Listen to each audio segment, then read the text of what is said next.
Yun, tropa, panoorin nyo kung paano o pinutol yung main stem ng papaya natin.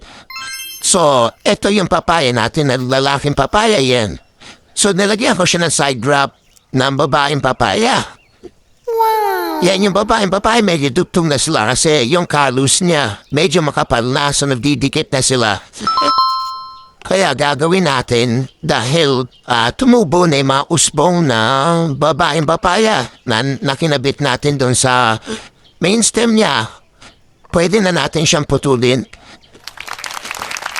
So kailanganin dahan-dahan at maingat yung pagtanggal natin ng grafting tape siya ng cover kasi hindi po pwedeng malog yung dinugtong natin na babaeng variety.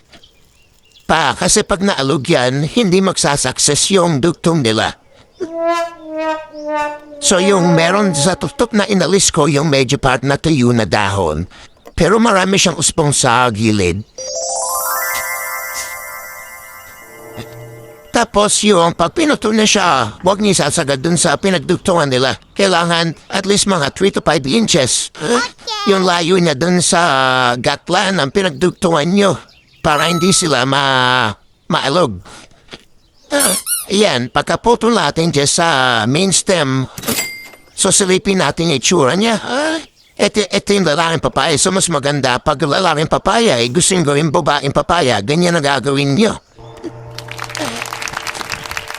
So ayan, may mausbong na siya. Ito lalagay natin yung dinurog na uling.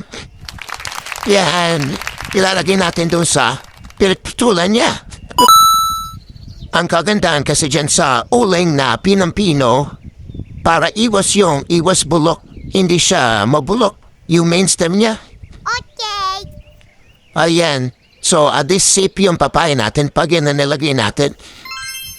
Tapos, sasaklaban nyo lang ulit na ng plastic para yung moisture niya mahulog sa loob. Para yung sayon o yung usbong ng babaeng variety na papaya ay manatiling moisture at hindi sila matuyo. So kung gusto mo ang video na to, tropa, pa-like, share, and follow naman. Yo!